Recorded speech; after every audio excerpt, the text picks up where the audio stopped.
Aries, hello there, my beautiful friends. We're going to do your general tarot reading for late May 2026. Thank you so much for joining me today. You know, I appreciate each and every single one of you. So let's get right down to business, as always, and start you off with an oracle card here, just so we could dip our toes in the energy and see what's happening for the lovely Aries collective. Hope you're all doing fabulous and fantastic, my friends. Let's get it going here. My guide, spirit team, talk to me. What do you got for us? What do you have for the Rams in late May? We're in Gemini season at the moment, my friends, but let's see what energies, messages, insights we could take a little peek at. And yeah, we're just going to start real quick by dipping our toe into energy with this first card. Then we'll get into the full reading itself. And at the very end, we'll pull a bonus card from the Shadowland Tarot just to see what might be in the shadows or what shadow work you could look into, which is always interesting. But let's get it going here. Let's rock and see what we got for Aries in late May. What's the vibe? What's the energy? Let's get this going here. What do you have for us? The Rams, please. There we go. Nice and quick. Hey, we have one of my favorite cards. I say that about a lot of cards, but I really mean it with this one. And you would know that Mr. Bookhead is absolutely a top tier card for me. Very reminiscent of the Page of Pentacles, but it always puts a smile on my face seeing this person with like their whole get up and costume. And it makes me want to build a Bookhead costume myself, but that's besides the point. Before we fully get into that, though, if you're new here, I'll be speaking about the May subscriber surprise towards the end, so you might want to check that out. And also, if you could kindly illuminate that like button by tapping it right on its third eye, I'd greatly appreciate it. But enough of the promo, back into the reading. Let's talk about this dapper looking individual over here. So we see this young person, they're kind of looking exactly like you would think a expert student would, right? Books for a necklace, books for a hat, scrolls, more books. So again, you can't fit any more unless you put them in the background. So when I think of Page of Pentacles, I always say all pages to me represent students and communication. So when this guy shows up, it puts it right in that bracket for me. Now, it's a great time for a lot of Aries to absorb information. So for some Aries, you might have that extra thirst to dive down rabbit holes, learn this, learn that. Great time for new ventures whenever this individual shows up. And there could be something good regarding communication with this individual as well. Now, the only downside to this, it's similar to the pages, where it could sometimes be a little bit of a loner, a little bashful. So for some Aries, there might be a little seclusion or there might be little barriers regarding communication when this shows up. That's the only thing to watch out for, especially like misunderstandings. Sometimes it could even be cold feet. But normally I love this for absorbing knowledge. So a big thirsty mind right here. We're going to put him down right there. Let Mr. Bookhead chill out, keep studying, stay in school. Let's get into tarot. And yeah, I always say that first card, it doesn't make or break the reading. It's just a little footnote. So let's get you 3 tarot cards in the upright. Then we'll get into that intuitive juiciness. Shuffle it up one time here for Aries gang. What's happening? And while we get this deck shuffled up and ready to go, let's talk about last week's reading. So it did feel like someone was a little bit grumpy last week. The reading was titled They Are Mad. Now, again, it could have been you. Maybe you're a little bit on edge more so than usual. It could have been somebody else. It did show up a little pushy, a little aggressive, so hopefully you haven't been dealing with anything too much in that realm. But just know that energy could bleed over for a couple weeks, so there might be someone in their feelings a little bit. But we're going to see what shows up this week. As you know, energy is very fluid, never set in stone. So only take this how it hits for you, because we could be seeing your vibe or somebody else, right? Let's get it going here. 3 cards for Aries gang. What do you have for us? What do you have for the Rams? Let's get these cards out nice and quick, hopefully. All right, all of you know I like to read jumpers. Okay, Queen of Swords. All right. I mean, that is another knowledge-based type of card. I mean, she is very much no nonsense. So if this isn't a person you're connected to, it could absolutely be an energy you're stepping into. Let's get a couple more here. Start piecing this all together. 6 of Wands. That's good. That's really good. I'm liking where this is going. Notice that they're both heading in the same direction. And usually to me, when I see all the cards moving in one way, it's like, okay, yeah, this is a good path we're on. Let's get one more here. What do we got for Aries gang? Yeah, it starts out very serious, but starts very firm and serious and lightens up as we move along. We got the beautiful Lovers right here on the back end, which could be extra important, especially with the zodiacal season we're in currently.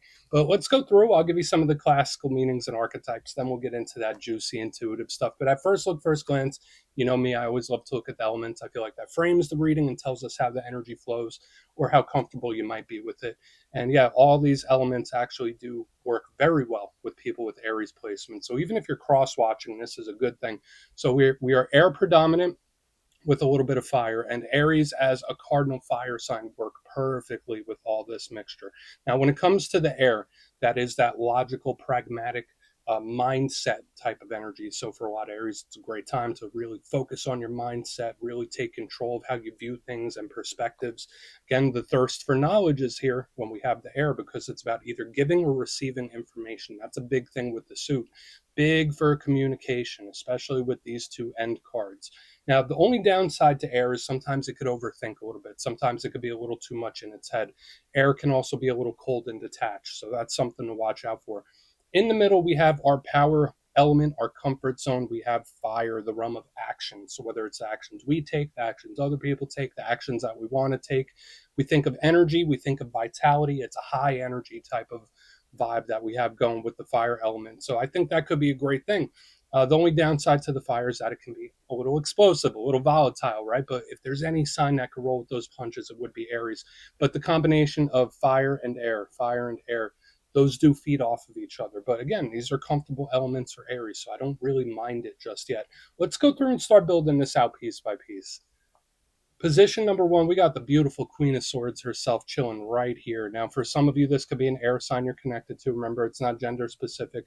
So, Gemini, Libra, Aquarius, we are in Gemini season at the moment. Now, queens represent the internal aspect of the suit. So, all that stuff I was saying about the air and the swords, she embodies that internally. She is very logical, pragmatic, straightforward to the point, shrewd, no BS type of energy. So I like that. It's honest, it's straightforward, and everyone knows that Aries does have a reputation for being a little too blunt, a little too honest. She does fit that bill as well. So just know this is a no filter type of energy, especially if we're looking at a conversation or a talk of some kind. She could sometimes represent strategy and planning, whether you need to do a little strategy or somebody else's. Queen of Swords does embody that. So we'll take a look.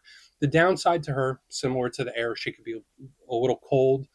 She could cut things off very quickly. The Queen of Swords, again, she's shrewd. She is no BS. She is not playing games. So we need to look at her further for sure. Sometimes she does show up when there are certain things of a serious nature that need to be handled or need to be looked at. So we'll check her out. Now, I'm not nervous about that because as we move to the center, we have one of my favorite cards in the whole entire deck, and it's really beautiful. We have the Six of Wands. Lovely. And you see this person, they are in a parade. They have their laurels. They're getting a lot of attention.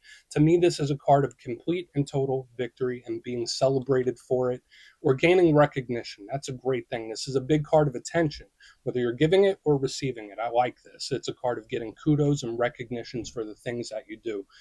Job well done. So to me, when I see this, I'm like, all right, that's great. That's perfect. It's a bold, confident type of energy. The downside to the Six of Wands, sometimes it could be a little ego driven or a little egotistical. So if you have any dealings with somebody that has an inflated ego, I mean, I'm not going to say you do, but that's what this card could be in its unevolved version. So, pardon me, we need to clarify this and look into it further. But I like it because it's victorious, especially with the Queen of Swords and the Six of Wands. Yeah, there could be something that either you are paying a lot of attention to or something that Spirit wants you to keep an eye on, right? Because it's like I'm observing, I'm watching.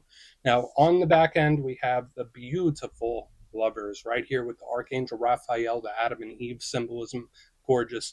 Big Gemini vibes. So if you're connected to Gemini, this could be them. As I mentioned earlier in the reading, we're currently in Gemini season. So when we clarify this, it might tell us something that's coming towards you, what you might be feeling, or a big theme that could evolve through the remainder of Gemini season. But obviously, this is a card that represents partnerships normally. Now, it doesn't always just have to be a lover. It could be a really good friend, a family member, some sort of soul bond or soul tie, somebody of importance, or just relationships in general could be very important to you. Another thing with the lovers that I always like to mention, especially with the Archangel that's chilling right there, this is a huge card of healing because Raphael is the archangel of healing.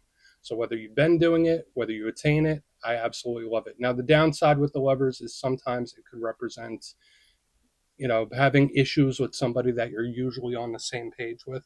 But notice there is this observation going on as well. It's interesting to me. But I want to dive deeper on all of it, Aries. Let's do it. Let's jump in and clarify. All right, let's get a good shuffle here. Let's see what's happening. And yeah, this is where I go intuitive with the message, which means I just tell you how it feels to me. So feel free to do further research or rely on your base knowledge of tarot, because as you know, every single reading is about the reader's interpretation, and I'm just giving you mine. Let's go in on the Queen of Swords.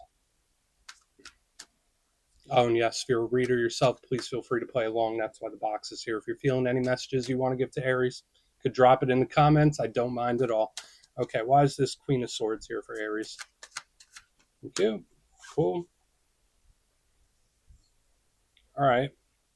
Yeah, I don't know why this energy feels like it's waiting in the wings. So we have strength in the upright underneath it. Big Leo vibes. It's the second card that does connect to Leo, by the way, because the Six of Wands is also Leo energy. Now, strength to me is usually an energy of restraint. I think of somebody's character. So, like when I see the Queen of Swords with the Strength card, either this is somebody where it's like, hey, I need to tell you something and I'm going to tell it to you like it is. This could absolutely be a serious talk, firm, but not mean. So there could be a conversation or a topic or even a situation where spirit's like, be firm, be honest, but you don't have to be mean about it. Like that's how this feels. It's like I'm speaking the truth, but I'm not trying to hurt. That's the big differentiator here. Now, aside from the Leo vibes, again, more fire air combination here. So we want to see how this evolves as we move further through the reading. Um, Strength can resist and hold back too. That's another thing. If there are certain things we're trying to refrain from, certain things we're trying to not do for whatever reason, it's a very loving, caring energy, but it's like I'm just holding off. That's why I don't know, with this Queen of Swords and the Strength card, there is this like watching from the sidelines, observing. So again, I wouldn't be surprised, especially with the Six Wands in the middle, you might be getting a little more attention than you normally do. Either that or there is a situation of importance or seriousness that spirit wants you to keep an eye on. So I'm not nervous about it, but it does show up. So yeah, the main things I'm picking up here, and we'll talk about it more during the recap. This could be like a very serious or an important talk where it's straightforward but not mean. For another portion of you, there is like this refrain and watching from the sidelines. So again, there might be a situation where spirit's like, okay, keep an eye on it, but don't do anything yet. Let's keep going. Let's see how this all unfolds. I know that was getting hyper specific, but I will say I like the combination. But we just need to see how the rest of it plays out. So let's see what the Six of Wands has for Aries gang, please. Okay, yeah, the cards are trying to jump out of my hands already. So why is that Six of Wands here for Aries, please? What's going on? Thank you. Okay. Again, yeah, this observational energy. So we have the Page of Swords in the upright underneath, the Watcher of the tarot deck. Now, I like the Page of Swords, again, more air energy.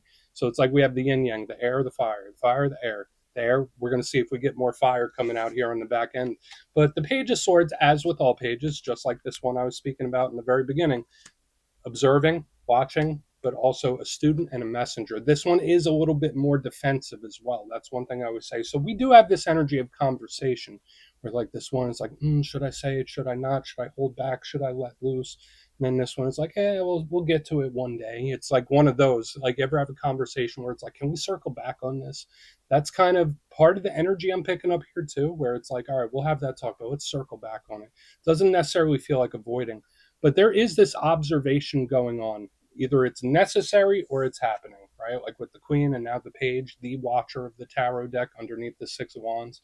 There's like multiple layers of it. So again, for some of you, it could be something very inconspicuous. It could be something that's not even a huge thing, where maybe you're just getting a little more attention than you usually do, right? Maybe your magnetism is on full display and your phone's blowing up more so than normal. A lot of people might want to get your attention for whatever reason. Either that or there's this energy where it's like, keep an eye on this, keep an eye. Like, even if things are going well, just keep an eye on this situation. Because remember what I said in the beginning, either it's a serious talk or a situation that needs to keep tabs, or you need to keep tabs on it. So there's a lot of tab keeping, right? Let's keep moving. Let's see what's up. We're going to go in on the Lovers. Again, it could still be very victorious. Like, all this combination of stuff, it doesn't just have to be conversational. There's a very good flow of energy where it like works together and moves in the right direction.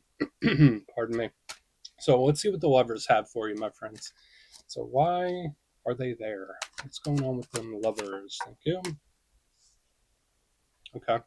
And yeah, there could be an energy that definitely pops back up in this time. I've been seeing this for a few other signs in recent weeks. So the Six of Swords is usually an energy that's moving forward, right? It's an action card. It's moving forward from choppy waters into calm, and it's moving in a very specific direction. It's an action card. So when I see it in reverse, either it's an energy that's not going anywhere, or it's an energy that's returning and popping back up, especially with all like the fire air. It's all fire air here, so it could be very explosive. Now, again, could this be a situation? Remember, I saw this energy where it's like, can we put a pin in this and circle back? Yes, it could be a situation. Yes, it could be a talk. Yes, it could even be an individual. There could be a lot of things where either you're circling back on it or there's something circling back on you again. And now it could just be a situation that reminds you of something that you've been through in the past. It could absolutely be a person with the Lovers and the Six of Wands in reverse. Either it's an energy that goes nowhere or it's an energy that is trying to come back in. So that's just something to be aware of in this time. I don't necessarily feel like it's a bad thing. If you are having strain with a person at the moment, when I say the Lovers and the Six of Wands, it's kind of like hitting the pause button at the same time. So it's not like, all right, this isn't Ten of Swords, it's not Tower. It's like we're hitting the pause button for the time being. So there could be certain situations that just seem paused for whatever reason. Let's go through and do a quick recap, then we'll get into the shadows. So very specific, elementally, we have all this explosive energy and things popping back up and things observing, lots of cool stuff. But if you kindly look in the box position, number one, we got a lot of other people here, but we have the Queen of Swords and Strength in the upright. It did feel like an energy watching from the wings, restraining, refraining. It could be a serious talk of some kind. Like I said, it's very honest and straightforward, but not mean, where it's like, I'm going to say some things, but I'm not trying to hurt feelings. Now, that could be okay. Not sure if every party involved wants to have this kind of discussion, but again, there could be a situation where it's like, all right, it's not my full focus, but I'm going to keep tabs on it from time to time. In the center, Six of Wands with the Watcher, the Page of Swords in the upright. So we do have more of this observing going on. I did get this little energy of, hey, let's put a pin in this and circle back on it. And it's funny that we got the same thing coming up, but it's an energy that's not quite avoidant, but it's kind of kicking the can down the road. Um, yeah, we have all the victorious, beautiful wind-based type of energy. I did say that there could be a big magnetism, so your phone might be blowing up a little more so than usual. But moving to the back end, we have the Lovers with the Six of Swords in reverse. Either this is an energy that's not going anywhere, or it's an energy that's popping back up here, especially with this Six of Swords in reverse. So there could be a lot of explosive returns of situations, individuals, whatever. It's like we're touching base. So it's like, let's address it, let's circle back, then the energy circles back. So please take a screenshot if you want to look into it further. Let's see what's in the shadows. Okay, let's get a good shuffle here for Aries gang. What's happening? And yeah, this is where I'd like to pull a shadow card, because I always love to see whether it's something within you or something you don't quite see. Shadow cards don't always have to be a challenge. They could be a good thing too. So let's get your one. And yeah, if you made it to this point in the reading, please feel free to check out channel memberships. I'll put a link for it in the comments below. It's a beautiful way to support the channel. I have much love for all my channel members. Okay, let's get this going here. What do we got for Aries gang, please? What do we got? Thank you. Cool. 4 Wands, the 1111 card. Yeah, I love this card for signs, synchronicities, and omens. Now, the positive thing about the 4 Wands, and it's beautiful, it's very solid, very stable. This is another win victory celebratory type of energy, so it does line up with a lot of the stuff we saw within the reading itself. And we're going to talk about the shadow side as well. This could represent group together. So again, watch out for the isolation that we were speaking about way in the beginning of the reading. But this is one of my cards of signs, synchronicities, and omens. So whether it's number signs, dreams, it's like spirit giving you a heads up about something potentially. So keep your eyes out for that. But a big thing with the Four of Wands to me in its shadow sense is that it's an energy that is either losing patience or an energy that feels like it's not making progress. So in this time, and listen, as an Aries myself, I totally get it. Like if we feel like we're not moving forward, we feel like we're moving backwards. That's not always the case. But watch out for frustration with things that aren't moving at the speed that you would like.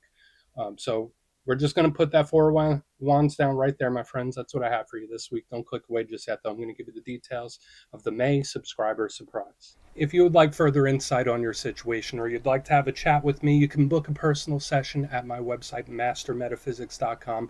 My May calendar is up and the spots go quick, so you might want to check it out. But for the May subscriber surprise, we're doing another winner's choice. I will choose 3 lucky subscribers to win either a copy of the Tarot of the Owls, beautiful deck, and it's really nice, or 3 custom made pendants from my website, mastermetaphysics.com. So if you'd like to get your name in for that, it's 2 simple things, as always, my friends. First, you must be subscribed. And second, let me know down in the comments, out of the cards that showed up in this week's reading, which one caught your attention most or resonated with you most. You'll be entered to win, and at the end of the month, the winners will be announced in the posts tab. My friends, much love, and I'll talk to you soon.